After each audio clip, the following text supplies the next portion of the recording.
다 함께 기도드리심으로 목요일 새벽 예배 하나님 앞에 영광 올려드립니다.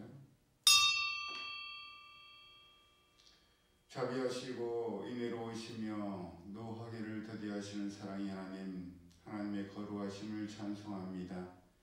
이 새벽 미명에도 저희들을 깨워주시고 하나님 앞에 영광의 예배를 드리게 하시니 참 감사합니다.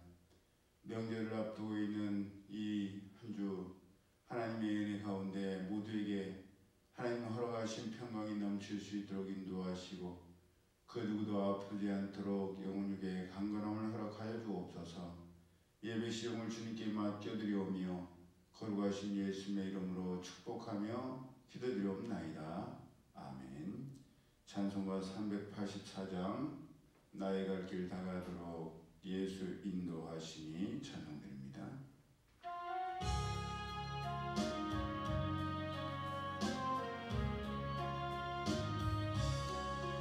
나의 갈 길 다가도록 예수 인도하시니 내 주 안에 있는 긍휼 얻으시마리요. 믿음으로 사는 자는 하늘 위로 받겠네. 무슨 일을 만나든지 만사 형통하리라. 무슨 일을 만나든지 만사 형통하리라. 나의 갈 길 다가도록 예수 인도하시니 어려운 일 당한 때도 족한 은혜 주시네. 나는 심히 고단하고 영혼 매우 갈라나 나의 앞에 반석에서 샘물하게 하시네. 나의 앞에 반석에서 샘물하게 하시네. 나의 갈 길 다가도록 예수 인도하시니 주의 사랑 어찌 큰지 말로 할 수 없도다. 성령 감화받은 영혼 하늘 날아갈 때에 영영 부를 나의 찬송 예수 인도하셨네. 영영 부를 나의 찬송 예수 인도하셨네. 아멘. 하나님 말씀 신약 성경 마태복음 27장 우리 함께 합독합니다. 신약 성경 마태복음 27장 시작. 새벽에 모든 대제사장과 백성의 장로들이 예수를 죽이려고 함께 의논하고 결박하여 끌고 가서 총독 빌라도에게 넘겨주니라. 그때 예수를 팔 유다가 그의 정죄됨을 보고 스스로 뉘우쳐 그 은 30을 대제사장들과 장로들에게 도로 갖다 주며 이르되 내가 무죄한 피를 팔고 죄를 범하였도다 하니 그들이 이르되 그것이 우리에게 무슨 상관이냐. 내가 당하라 하거늘 유다가 은을 성소에 던져놓고 물러가서 스스로 목매어 죽은지라. 대제사장들이 그 은을 거두며 이르되 이것은 핏값이라. 성전고에 넣어둠이 옳지 않다 하고 의논한 후 이것으로 토기장에 밭을 사서 나그네 묘지를 삼았으니 그러므로 오늘날까지 그 밭을 피밭이라 일컫느니라. 이에 선지자 예레미야를 통하여 하신 말씀이 이루어졌나니 일러스되 그들이 그 가격 매겨진 자 곧 이스라엘 자손 중에서 가격 매긴 자의 가격 곧 은 30을 가지고 토기장의 밭값으로 주었으니 이는 주께서 내게 명하신 바와 같으니라 하였더라. 예수께서 총독 앞에 섰음에 총독이 물어 이르되 내가 유대인의 왕이냐. 예수께서 대답하시되 내 말이 옳도다 하시고 대제사장들과 장로들에게 고발을 당하되 아무 대답도 아니하시는지라. 이에 빌라도가 이르되 그들이 너를 쳐서 얼마나 많은 것으로 증언하는지 듣지 못하느냐 하되 한마디도 대답하지 아니하시니 총독이 크게 놀라워하더라. 명절이 되면 총독이 무리의 청원대로 죄수한 사람을 놓아주는 전례가 있더니 그때 바라바라는 유명한 죄수가 있는데 그들이 모였을 때 빌라도가 물어 이르되 너희는 내가 누구를 너희에게 놓아주기를 원하느냐? 바라바냐 그리스도라는 예수냐 하니 이는 그가 그들의 시기로 예수를 넘겨준 줄 알미더라. 총독이 재판석에 앉았을 때에 그의 아내가 사람을 보내어 이르되 저 오는 사람에게 아무 상관도 하지 마옵소서. 오늘 꿈에 내가 그 사람으로 인하여 애를 많이 태웠나이다 하더라. 대제사장들과 장로들이 무리를 권하여 바라바를 달라하게 하고 예수를 죽이자 하게 하였더니 총독이 대답하여 이르되 둘 중에 누구를 너희에게 놓아주기를 원하느냐? 이르되 바라바로소이다. 빌라도가 이르되 그러면 그리스도라는 예수를 내가 어떻게 하랴? 그들이 다 이르되 십자가에 못 박혀야 하겠나이다. 빌라도가 이르되 어찌미냐? 무슨 악한 일을 하였느냐? 그들이 더욱 소리질러 이르되 십자가에 못 박혀야 하겠나이다 하는지라.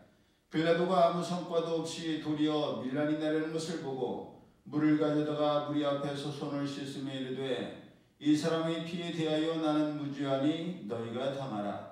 백성이 다 대답하여 이르되 그 피를 우리와 우리 자손에게 돌릴지어다 하거늘 이에 바라바는 그들에게 놓아주고 예수는 채찍질하고 십자가에 못 박히게 넘겨줍니다. 이에 총독의 군병들이 예수를 데리고 관정 안으로 들어가서 온 군대를 그에게로 모으고 그의 옷을 벗기고 홍포를 입히며 가시관을 엮어 그 머리에 씌우고 갈대를 그 오른손에 들리고 그 앞에서 무릎을 꿇고 희롱하여 이르되 유대인의 왕이여 평안할지어다 하며 그에게 침뱉고 갈대를 빼앗아 그의 머리를 치더라. 희롱을 다한 후 홍포를 벗기고 도로 그의 옷을 입혀 십자가에 못 박으려고 끌고 나가니라. 나가다가 시몬이라는 군의 사람을 만나매 그에게 예수의 십자가를 억지로 지워가게 하였더라. 골고다 즉 헤브라의 곳이라는 곳에 이르러 쓸개 탄 포도주를 예수께 주어 마시게 하려 하였더니 예수께서 맛보시고 마시고자 하지 아니하시더라. 그들이 예수를 십자가에 못 박은 후에 그 옷을 제비 뽑아 나누고 거기 앉아 지키더라. 그 머리 위에 이는 유대인의 왕 예수라 쓴 죄패를 붙였더라. 이때 예수와 함께 강도 둘이 십자가에 못 박히니 하나는 우편에 하나는 좌편에 있더라. 지나가는 자들은 자기 머리를 흔들며 예수를 모욕하여 이르되 성전을 헐고 사흘에 지는 자여 내가 만일 하나님의 아들이거든 자기를 구원하고 십자가에서 내려오라 하며 그와 같이 대제사장들과 서기관과 장로들과 함께 희롱하여 이르되 그가 남은 구원하였으되 자기는 구원할 수 없도다. 그가 이스라엘의 왕이로다. 지금 십자가에서 내려올지어다. 그리하면 우리가 믿겠노라. 그가 하나님을 신뢰하니 하나님이 원하시면 이제 그를 구원하실지라. 그의 말이 나는 하나님의 아들이라 하였도다 하며 함께 십자가에 못 박힌 강도들도 이와 같이 욕하더라. 제6시로부터 온 땅에 어둠이 임하여 제9시까지 계속되더니 제9시쯤에 예수께서 크게 소리질러 이르시되 엘리 엘리 라마 사박다니 하시니 이는 곧 나의 하나님 어찌하여 나를 버리셨나이까 하는 뜻이라. 거기 섰던 자 중 어떤 이들이 듣고 이르되 이 사람이 엘리야를 부른다 하고 그 중에 한 사람이 곧 달려가서 해면을 가져다가 신 포도주에 적시어 갈대에 꿰어 마시게 하거늘 그 남은 사람들이 이르되 가만두라 엘리야가 와서 그를 구원하나 보자 하더라. 예수께서 다시 크게 소리 지르시고 영혼이 떠나시니라. 이에 성서 휘장이 위로부터 아래까지 찢어져 둘이 되고 땅이 신동하며 바위가 터지고 무덤들이 열리며 자던 성도의 몸이 많이 일어나되 예수의 부활 후에 그들이 무덤에서 나와서 거룩한 성에 들어가 많은 사람에게 보이니라. 백부장과 및 함께 예수를 지키던 자들이 지짐과 그 일어난 일들을 보고 심히 두려워하여 이르되 이는 진실로 하나님의 아들이었도다 하더라. 예수를 섬기며 갈릴리에서부터 따라온 많은 여자가 거기 있어 멀리서 바라보고 있으니 그 중에는 막달라 마리아와 또 야고보와 요셉의 어머니 마리아와 또 세베대의 아들들의 어머니도 있더라. 저물었을 때 아리마다의 부자 요셉이라는 사람이 왔으니 그도 예수의 제자라. 빌라도에게 가서 예수의 시체를 달라 하니 이에 빌라도가 내주라 명령하거늘 요셉이 시체를 가져다가 깨끗한 세마포로 싸서 바위 속에 판 자기 새 무덤에 넣어두고 큰 돌을 굴려 무덤 문에 놓고 가니 거기 막달라 마리아와 다른 마리아가 무덤을 향하여 앉았더라. 그 이튿날은 준비일 다음 날이라. 대제사장들과 바리새인들이 함께 빌라도에게 모여 이르되 주여 저 속이던 자가 살아있을 때에 말하되 내가 사흘 후에 다시 살아나리라는 것을 우리가 기억하노니 그러므로 명령하여 그 무덤을 사흘까지 굳게 지키게 하소서. 그의 제자들이 와서 시체를 도둑질하여 가고 백성에게 말하되 그가 죽은 자 가운데서 살아났다 하면 후의 속임이 전보다 더 클까 하나이다 하니 빌라도가 이르되 너희에게 경비병이 있으니 가서 힘대로 굳게 지키라 하거늘 그들이 경비병과 함께 가서 돌을 인봉하고 무덤을 굳게 지키니라. 아멘. 총독 빌라도에겐 여러 번의 기회가 있었습니다. 먼저 그는 종교 지도자들이 시기로 예수님을 넘겨준 줄 알고 있었습니다. 그뿐만 아니라 빌라도가 재판 자리에 앉아 있었을 때에 그의 아내가 일부러 사람을 보내어 오르신 예수님에게 아무 상관도 하지 말라고 자기가 꿈에 예수님으로 인해서 애를 많이 먹었다고까지 알려주었습니다. 심지어 빌라도는 예수님께서 아무 악한 일도 하지 않았음을 알고 있었습니다. 그런데도 예수님을 내어주고 그들이 원하는 대로 하게 한 것은 오직 하나, 밀란이 날까 봐였습니다. 즉 자기에게 피해가 돌아올까 봐 아무 죄도 없는 예수님을 죽는데 내어주고 만 것입니다. 그래놓고는 손을 씻는 퍼포먼스를 보여주면서 자기는 손을 씻었으니 예수님의 피에 대해서 아무 상관도 없다고 했습니다. 천만의 말씀입니다. 그런다고 해서 아무 죄도 없으신 예수님을 죽는데 내어놓은 그의 죄가 그의 책임이 씻겨지거나 없어지는 것이 아닙니다. 그렇게 치면 사람 때려놓고도 손을 씻으면 아무 죄가 없어지고 사람을 욕해놓고도 양치질을 하면 아무 잘못이 없어질 것입니다. 하지만 아무리 씻어도 죄를 없이 하지 못하고 아무리 깨끗이 씻어도 상관없어지지를 않습니다. 우리가 영화 사도세자를 보다 보면 영조 역을 맡은 송강호 씨가 사도세자와 관련된 이야기를 들으면 재수가 없다면서 물을 가져오라고 해서 자기의 귀를 씻습니다. 귀를 씻음으로 자기 귀가 깨끗해졌으니 듣지 않은 것과 같다고 한 것입니다. 하지만 아무리 그렇게 씻는다고 해도 들은 말이 없어지는 것은 아니듯이 본디오 빌라도가 제 아무리 씻고 상관없다고 잡았대도 또한 유대인들이 그 피를 자기들과 자손들에게 돌리라고 했어도 빌라도와 상관이 없어지는 것이 아닙니다. 오히려 그로 인해서 지금까지도 본디오 빌라도는 많은 교회에서 고백하는 사도신경을 통해 본디오 빌라도에게 고난을 받으사 십자가에 못 박혀 죽으셨다. 그 책임을 묻고 있습니다. 이런 일들은 오늘 살아가고 있는 우리들에게도 종종 일어납니다. 어떤 이들은 누가 봐도 그들이 하는 일이 분명한데 자기는 그것과 아무 상관이 없다면서 본디오 빌라도가 손을 씻듯이 상관없음을 표현합니다. 보여주려고 합니다.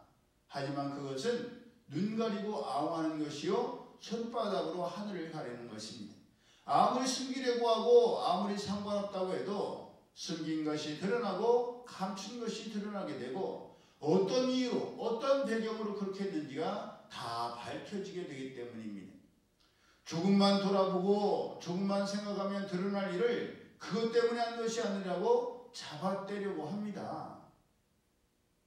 하지만 하나님께서는 심은 대로 거두게 하시는 분이시요 뿌린 대로 거두게 하시는 분이십니다. 하나님의 나라를 위하여 정성을 다해서 심은 사람은 그보다 훨씬 많은 30배, 60배, 100배의 결실을 거두게 하시지만 자기 반을 위해서 하나님 주신 재능과 물질과 시간을 쓴 사람은 뒤늦게 슬피 울며 이를 갈 뿐입니다. 그렇기 때문에 심을 수 있을 때 정성을 다해서 최선의 것을 기쁨으로 심을 때에 기쁨으로 그 단을 거둘 수가 있는 것입니다. 하나님의 나라와 하나님의 의를 위하여 몸과 마음과 시간과 물질을 최선을 다해서 심는 사람을 보면서 아니 왜 아깝게 저렇게 낭비하느냐라고 비아냥거리고 비웃고 조롱하던 사람은 뒤늦게 후회할 수밖에 없습니다. 왜냐? 하나님께서 심은 대로 뿌린 대로 거두게 하시는 것을 보게 되기 때문입니다. 그러므로 우리도 우리의 책임이 분명한데 본디오 빌라도처럼 나랑 상관없는 일이라고 발뺌하거나 이 책임은 다른 사람에게 있다라고 비겁한 변명이나 핑계를 대면 안 됩니다. 내가 아니라고 생각하면 아닌 것이라고 말해야 되고 그로 인해서 죄 없는 사람, 잘못 없는 사람에게 피해가 돌아가지 않도록 최선을 다해야 됩니다. 나한테 피해가 돌아올까 봐 무서워서 아닌 것을 맞다고 하거나 괜히 억울한 피해를 입는 사람이 없도록 소신껏 말하고 우리의 입장을 밝혀야 하는 것입니다. 반대로 나에게 유익하고 나에게 콩고물이라도 떨어진다고 해서 아닌 것을 맞다고 해서도 안 됩니다. 내가 반대를 하면 그만큼의 유익이나 이익이 나에게 돌아오지 않는다고 해서 비겁하게 변명하거나 암묵적인 동의, 침묵으로 암묵적 동의를 해서도 안 되는 것입니다. 맞는 것은 맞다고 하고 그릇된 것은 그릇되었다고 말해서 함께 해야 하는 것입니다. 잠시 잠깐의 이익을 위해서 두고두고 후회할 비겁한 인생을 살아가서는 안 되는 것입니다.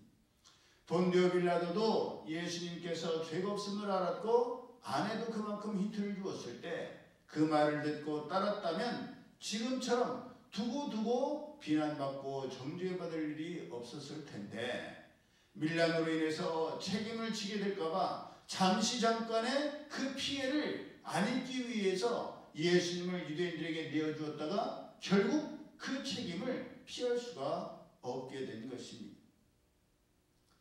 하지만 그마저도 하나님께서는 모두 다 알고 계셨고 그 또한 하나님의 구원의 계획을 이루어 가시는 과정이셨습니다. 예수님께서는 결국 고난의 잔을 마셔야 하셨고 조롱과 멸시, 고통을 다 받으셔서 결국은 십자가에서 죽으셔야만 했습니다. 인간적으로 볼 때는 예수님의 죽음은 확실한 실패요 좌절이었습니다. 더 이상의 희망과 미래는 없어 보였습니다. 하지만 하나님께서는 로마서 8장 28절에 모든 것이 합력하여 선을 이루게 하시는 하나님이시기 때문에 인간적인 실패와 좌절로도 결국 선을 이루셨습니다. 이것은 오늘날도 마찬가지입니다. 우리가 볼 때는 실패요 좌절이라도 하나님께서는 그 실패와 좌절을 통해서도 선을 이루십니다. 그러기에 성경에는 고난당함이 내게 유익이라고 말씀하고 계시는 것입니다. 그것은 제 주변에 있는 목사님들과 지인들을 보더라도 알 수가 있습니다. 제 주변에 친구 목사님들도 계시고 또 지인들도 있지만 시험으로 인해서 고난으로 인해서 분명히 누가 봐도 힘들고 어려운 것이 분명한데 또 재정적으로나 목회적으로나 낮아질 대로 낮아진 것이 분명한데 그런데도 그 과정들을 통해서 더 겸손해지고 더 온유해지고 더 하나님을 바라보고 하나님을 의지하는 것을 보게 됩니다. 인간적으로 보면 답이 없고 나락으로 떨어질 것이 분명한데 그런데도 하나님께서 하루 한 주 한 달 한 해 견디게 하시고 버티게 하시고 결국 이기게 하시는 것을 보게 됩니다. 그분들이 전하는 말씀을 들어보면 더 힘이 있고 더 담대해졌습니다. 여러분 여기에 바로 하나님의 능력이 숨어 계십니다. 어려움을 통해서 더욱더 하나님의 능력을 경험하게 하시고 하나님을 의지하게 하십니다. 그래서 이전보다 더 행복하고 이전보다 더 평안합니다. 하나님께서 주신 참 행복과 평안과 담대함이 그 삶에서 넘치게 됩니다. 그렇기 때문에 성도는 환난 중에도 기뻐하고 즐거워할 수 있는 것입니다. 그러므로 오늘 하루도 이루실 하나님의 위대하심과 인도하심을 바라보며 새 힘을 얻고 참된 행복과 평안을 누리는 우리 모두가 되고 이 하루가 되기를 예수님의 이름으로 축복합니다. 아멘. 기도드립니다. 사랑의 하나님 감사합니다. 이 하루를 살아갈 때 때로는 힘들고 억울하고 고통 가운데 있을 수도 있지만 이것을 통해서 하나님께서는 하나님을 믿고 하나님을 의지하는 자, 하나님의 사랑을 한 자, 하나님의 뜻대로 부르심을 입은 자들에게는 모든 것이 합력하여 선을 이루심을 믿고 그 믿음으로 나갈 때에 걱정과 근심과 두려움이 변하여 기쁨과 찬송과 즐거움이 될 줄로 믿습니다. 이 믿음 변치 않게 하여 주옵소서. 이제는 우리 주 예수 그리스도의 은혜와 하나님 아버지의 그 크신 사랑하심과 성령님의 교통하심이 이제로부터 영원히 함께 하실지어다. 아멘.